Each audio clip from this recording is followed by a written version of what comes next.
안녕하십니까.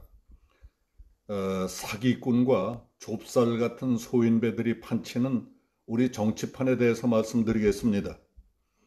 자신이 고발 사주 의혹 제보자가 맞다고 인정한 조성은 씨가 해당 보도가 나가기 전 박지원 국가정보원장을 만나 식사를 한 것으로 밝혀지자 국민의힘 측이 역공에 나섰습니다. 윤석열 전 검찰총장 측은 11일 성명을 통해 제보자 조성은 씨가 인터넷 매체 뉴스버스의 악의적인 허위 보도가 있기 전 박지원 국가정보원장을 만났다는 사실에 경악을 금치 못한다. 윤석열 예비후보 제거에 정보기관의 수장까지 개입한 것 아니냐 하는 의심을 떠칠 수 없는 만큼 이번 사건을 국정원의 대선 개입 의혹으로 규정하기에 충분하다고 주장했습니다. 이번 공작에 박지원 원장도 관련이 있다면 엄청난 파문을 몰고 올 박지원 게이트가 될 것이다. 정권 교체를 실현할 야당권의 가장 강력한 후보의 타격을 가하기 위해 국가 권력기관들이 총동원된 듯한 사건 전개는 정권 차원의 총체적 음모가 진행되고 있음을 의심케 한다고 했습니다. 김기현 국민의힘 원내대표는 페이스북을 통해 공수처는 박지원 국정원장과 제보자 조성은의 수상적인 만남도 즉각 수사하라고 촉구했습니다. 또 박지원 원장이 개입해 제2의 김대업식 정치공작을 벌이려 한 것은 아닌지 차고 넘치는 의심적인 정황이 아닐 수 없다. 조성은 씨는 최근까지도 자신의 페이스북을 통해 박 원장에 대한 애틋한 마음을 표현하는 등 박 원장과는 끊을래야 끊을 수 없는 수족과도 같은 관계라고 밝혔습니다. 국민의힘 대선 주자들도 일제히 공세에 나섰습니다. 하태경 의원은 공수처는 박지원 국정원장을 즉시 입건하고 정치공작 의혹에 대해서도 신속한 수사에 나설 것을 촉구한다. 사적인 이야기만 했다고 주장하지만 정치인 둘이 자주 만나고 자주 통화하는데 정치 이야기를 안 했다는 건 궤변이라고 했습니다. 원희룡 전 제주지사도 자칫하면 제2의 울산시장 선거 공작 사건처럼 될 수도 있다. 문재인 대통령은 박지원 국가정보원장을 즉각 해임해야 한다고 말했습니다. 역시 대선 경선 주자인 장성민 전 의원은 박지원 국정원이 다시 희대의 정치 공작소로 타락하는 것이냐? 지금 많은 국민은 박지원 원장을 새로운 정치 공작의 중심인물로 의심하기 시작했다고 주장했습니다.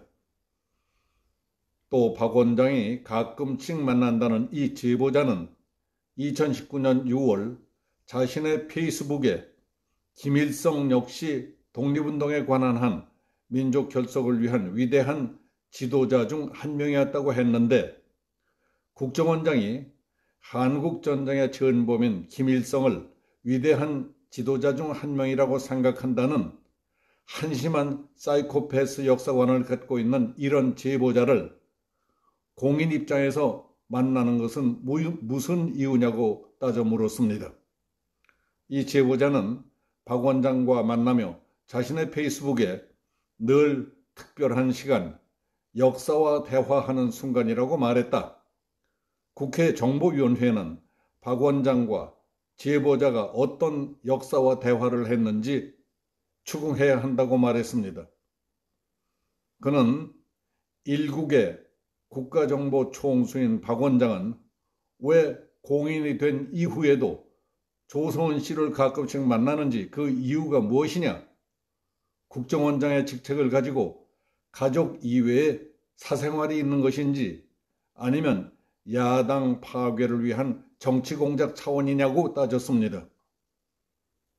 윤석열 캠프에 합류한 김영환 전 민주당 의원은 만일 국정원장이 이 사건에 대해 조언하고 논의하고 조금이라도 관여했다면 이 사건은 이 나라 선거 역사상 최대의 국정농단 사건이고 국기문란 사건이다.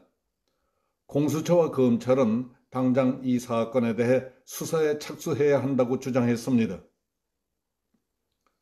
대통령에게 직보하는 최고 정보기관이고 국내 정치에 개입할 수 없는 기관의 수장이 대선 판도를 바꿀 최대의 사건을 제보하는 고발자를 만나 아주 특별한 시간, 역사와 대화하는 순간들을 가졌다고 했는데도 아무 말도 나누지 않았다고 하는 게 말이 되느냐고 반문했습니다. 이 사건의 핵심은 이 일에 국정원이 어느 정도 개입했는가? 대통령은 이런 사실을 보고받았는가? 국정원장은 제보자와 어떤 특별한 대화를 나눴는가?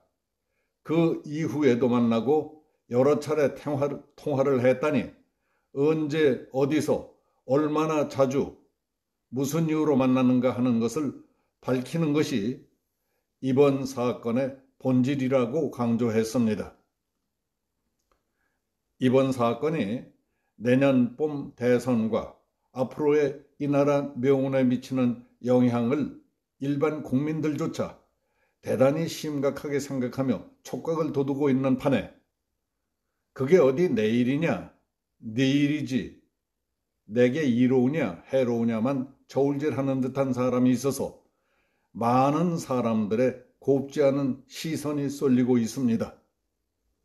국민의힘 후보자 경쟁에서 윤석열 전 검찰총장과 양강 구도를 굳힌 홍준표 의원은 이 사건과 관련한 입장문을 통해 연루된 우리 당 인사들은 신속히 있는 그대로의 사실을 밝혀야 한다면서 후보 개인의 문제에 당이 말려들어서는 안 된다고 주장했습니다.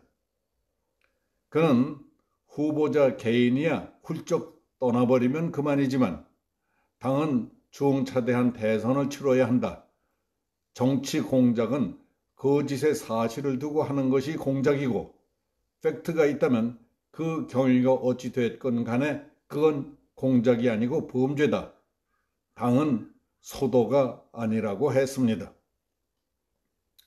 홍준표 의원의 이와 같은 발언과 관련해서 윤석열 예비 후보자는 11일 대구를 방문한 자리에서 당내 경쟁자인 홍준표, 유승민 후보를 강하게 비판했습니다. 여권의 근거 없는 정치 공세가 시작되자마자 바로 거기에 편승해서 같은 당 후보를 무너뜨리려고 하는 것은 해도 너무한다는 지적이었습니다. 아무리 경선을 통해서 경쟁을 한다고 하더라도 저쪽에서 총 한 방을 쏘면 바로 우리 편에게 집중 사격을 해서 되겠습니까? 이번 사건에 대해 나더러 이실직고하고 사퇴하라고 하는데 그게 정권 교체를 하겠다는 겁니까? 안 하겠다는 겁니까? 그 뜻을 이해할 수 있겠습니까? 사람은 생긴 대로 논다는 말이 실감 있게 느껴질 때가 종종 있습니다. 입만 열었다 하면 국가와 국민을 입에 달고 살지만 자세히 보면 당장 자기 이속만 챙기는 사기꾼, 좁쌀 같은 소인배들 천지입니다. 그런 놈들이 어느 때보다 많이 설치기 때문에 나라가 이 지경이 됐다고 봅니다. 학벌과 경력보다 중요한 것은 사람다운 품격입니다. 이 나라 정치판에 부패한 저질 인간들 말고 성숙한 인간, 큰 인물은 없는가 싶어 안타깝습니다. 여기서 마치겠습니다. 감사합니다.